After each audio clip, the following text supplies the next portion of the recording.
ये अति पिछड़ा सम्मेलन परबत्ता के भरतखंड में आपके जिले के अध्यक्ष राजेश जी ने इंतजाम किया है।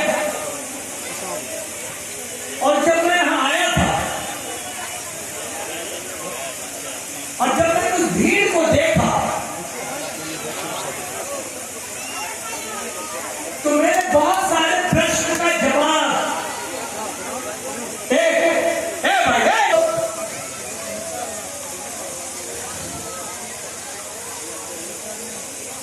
इतना समय हो गया और मैं अब बोल रहा हूं, हमको बोलना अच्छा नहीं लगा। इसलिए नहीं अच्छा लग रहा है कि मैं आपकी परेशानी को समझ रहा हूं। अब आप किसी की बात सुनने के मूड में नहीं है, लेकिन कुछ कहना भी जरूरी है। मैं पटना से आया हूं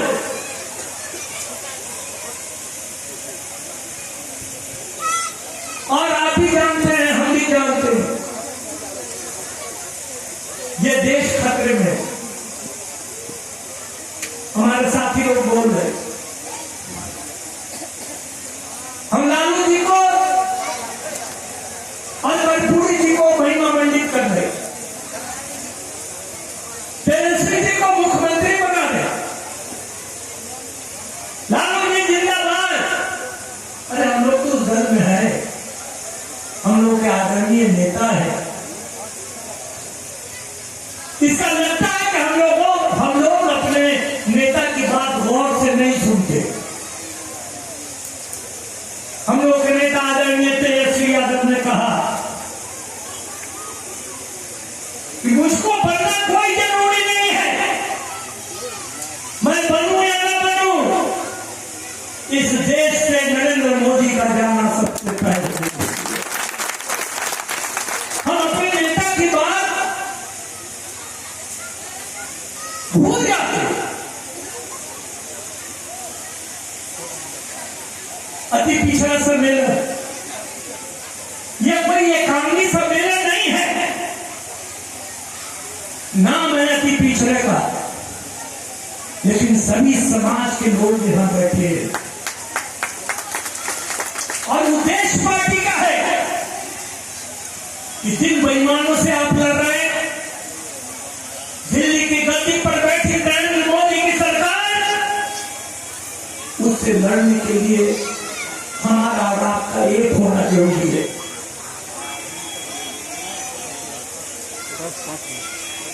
हम अपने आप को महिमा मंडित कर रहे हैं तो मुझको बात याद आती है मंडल कमीशन का। जब इस मुल्क में मंडल कमीशन लागू हो रहा था, मंडल कमीशन को कुचलने के लिए इस मुल्क के बेईमान जिनकी सरकार है आज दिल्ली में, अयोध्या में राम मंदिर बनाने के नाम पर रथ निकाला उन्होंने, संदेश है अयोध्या में राम मंदिर बनाना। हम लोग समझ रहे, इस देश की जनता समझ रही, इनको राम मंदिर नहीं बनवाना है, इनको रथ के पहिया के नीचे मंडल कमीशन को चकनाचूर कर देना।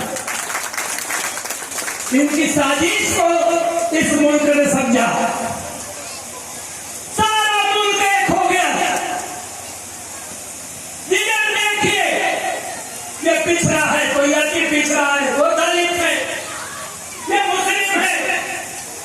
गांधी और अम्बेडकर के जयकारों से ये देश गूंज रहा था। मंडल कमीशन लागू हो और भारतीय जनता पार्टी की सोच विफल हो। यानी हम अगर मंडल कमीशन को देखें तो कह सकते कि जब मंडल की लड़ाई हुई थी इस मुल्क में, हम लोगों ने कमंडल को हराया था और मंडल की जीत हुई। यहाँ बाबा देखकर आज 85% लोग तो आज भी हैं,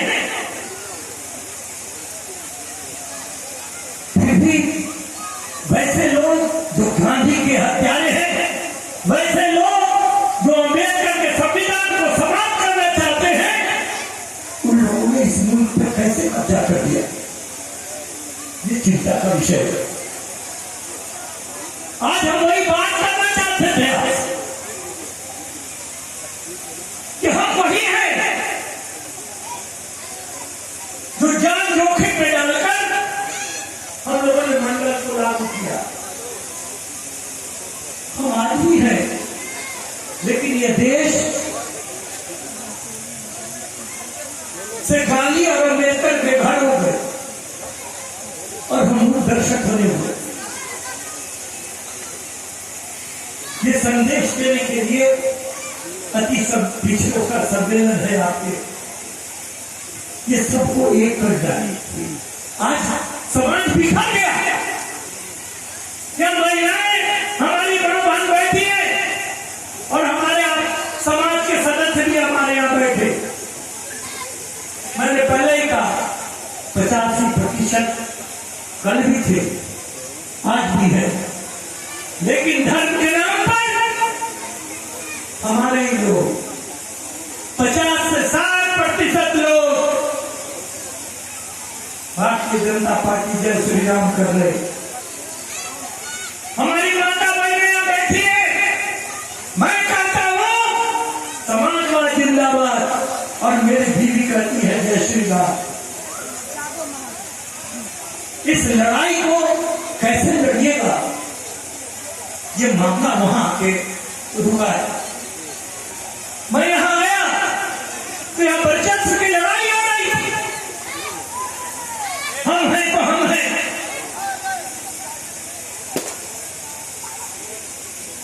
हम में मत जाइए,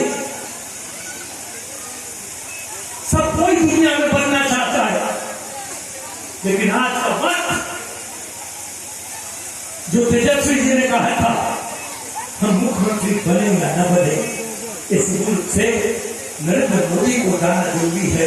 हम आपसे कहना चाहते हैं कि आप कुछ बनिए या न बनिए, अगर आप चाहते हैं कि इस मुल्क में अम्बेडकर का संविधान जिंदा रहे तो आप बनिए का रहे, बनाने का सपना देखो। ये मुल्क बन जाएगा, ये मुल्क इन बेईमानों से आजाद हो जाएगा, फिर हम लोग बनने की बात करें। हमारी मां बहनें यहां बैठी, ये धर्म के नाम पर हमारे समाज के बेईमान बांट रहा, ये राम मंदिर बनाने की बात करता। हमारे गरीब साथी यहां बैठे, हमारी माता बहनें भी बैठी हैं। मैं आपको इतिहास के पन्नों में 5 मिनट के लिए ले जाना चाहता हूं। धर्म है क्या? झांसी के किले का युद्ध चला, अंग्रेजों ने झांसी के किले को घेर रखा था, अंग्रेज गोलाबारी कर रहे थे।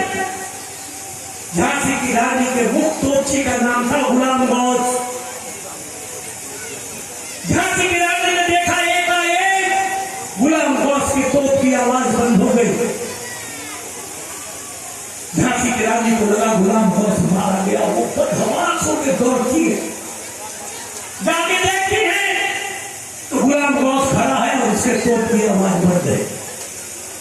बहुत करके झांसी की रानी ने पूछा, गुलाम गौस तुम्हारे तोप की आवाज क्यों बंद है? बहुत अदब से गुलाम गौस ने कहा, महारानी अंग्रेज मंदिर की ओर से गोलाबारी कर रहे, अगर हम तोप का गोला चलाएंगे तो मंदिर को टूटने का खतरा होगा। झांसी की रानी ने कड़क के बोली, झांसी की रानी, गुलाम गौस हम जंग आजादी की लड़ाई लड़ रहे और जंग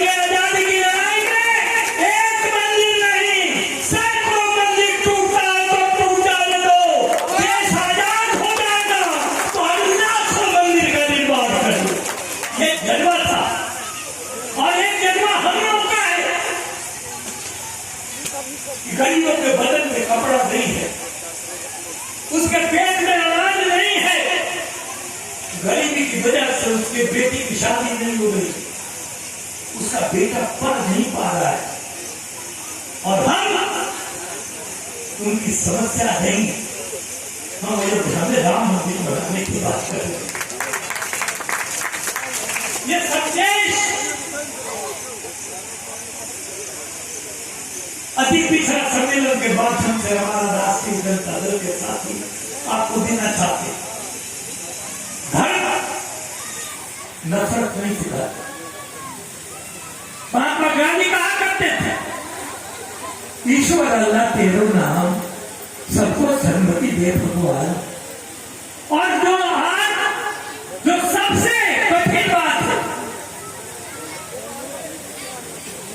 वो कहा करते कि पति पावन सीताराम, जो समाज का दलित वर्ग जिसको हम हेकारत नफरत की नजर से देखते, उसको अपने कलेजे से करो, उसे मोहब्बत करो, और तभी तुम ईश्वर को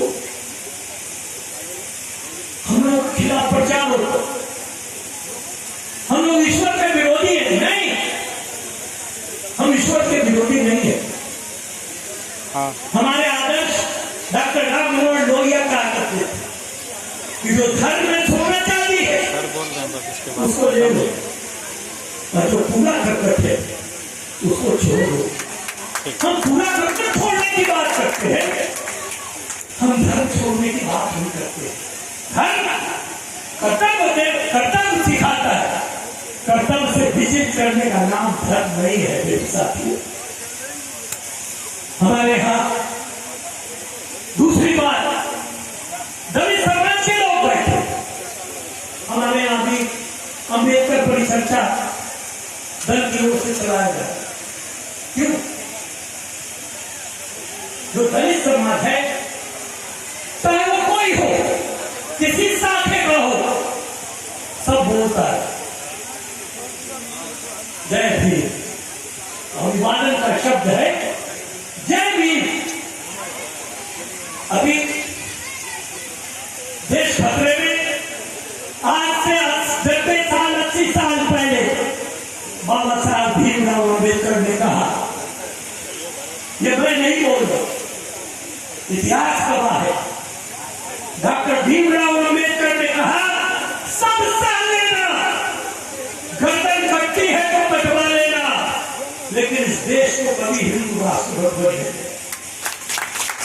ये इतिहास आप नेट पर चले जाइएगा और इसको जब निकालिएगा तो आपको आएगा ये बाबा साहब भीमराव अम्बेडकर ने कहा कि सब सह लेना, लेकिन इस देश को कभी हिंदू राष्ट्र मत बनने देना, क्योंकि इसमें सबसे बड़ा नुकसान अगर किसी का होगा, इस मुल्क के हिंदुओं का होगा। और प्रधान, अभी हाल में एनआरसी लागू हुआ था, आप लोग के इलाके का भी लोग होगा था, जिनकी नागरिकता चली गई। और आपको मालूम है कि आसाम में एनआरसी लागू हुआ, 19 लाख लोग अपनी नागरिकता साबित नहीं कर सके। उस 19 लाख लोग में 15 लाख हिंदू और 4 लाख मुसलमान है। यानी 80 साल पहले बाबा साहब भीमराव अम्बेडकर ने जो कहा, आसाम के एनआरसी ने उस पर मुहर लगा दी। और हमारे यहाँ ये दलित कौन है, ये पिछड़ा कौन है, ये अति पिछड़ा कौन है? ये कोई दूसरा है, ये तो हमारा समाज है, हमारा खून है, यहाँ कोई अलग नहीं। और जो लोग पिछड़ा अति पिछड़ा दलित बोलते हैं, ये भारतीय जनता पार्टी के लोग, ये बात उनसे पूछिए।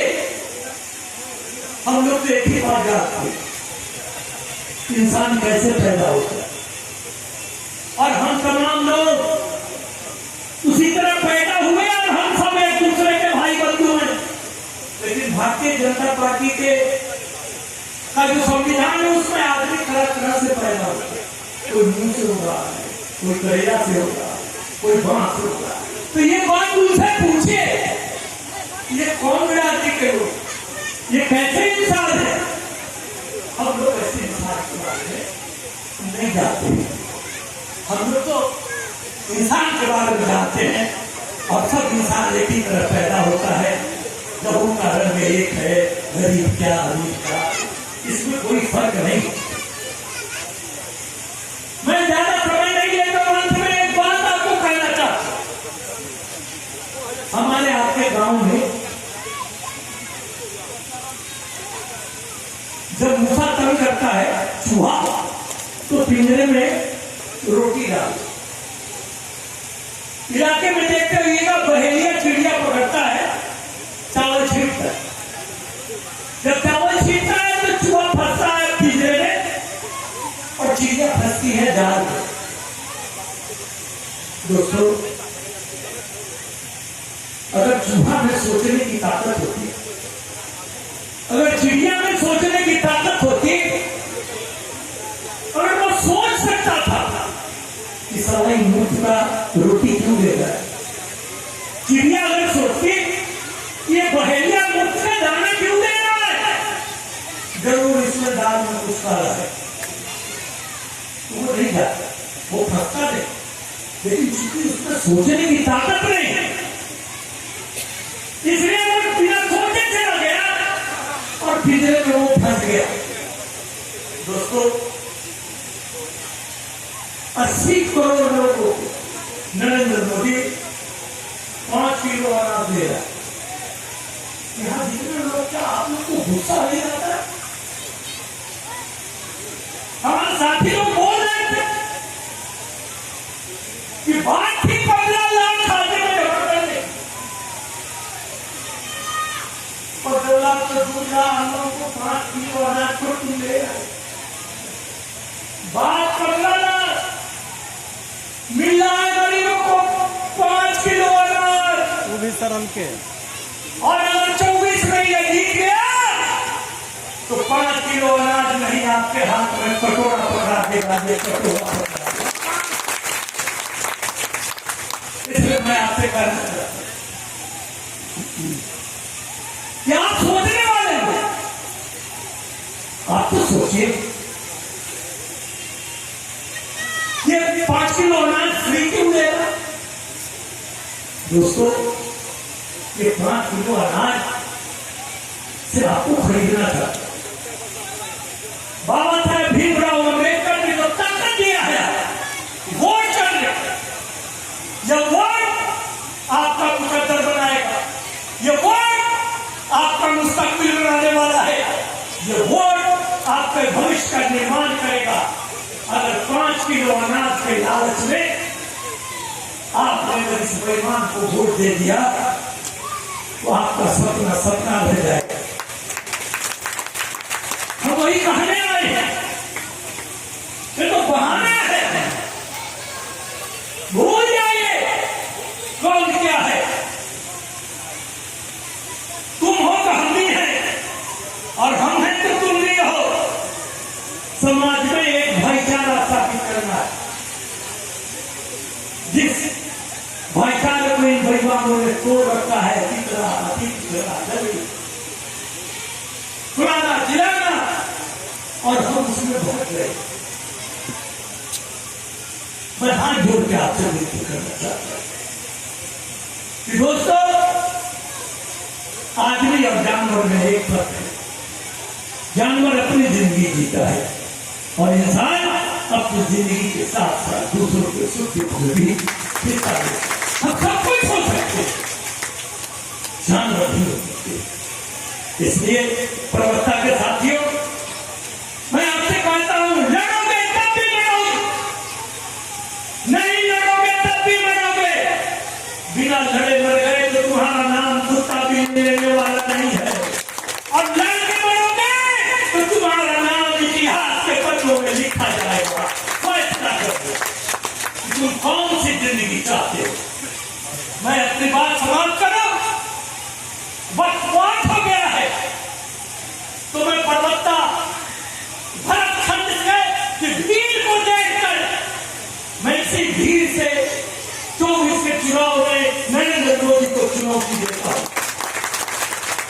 आपकी तरफ से मैं नरेंद्र मोदी को चुनौती देता हूं कि आंधियां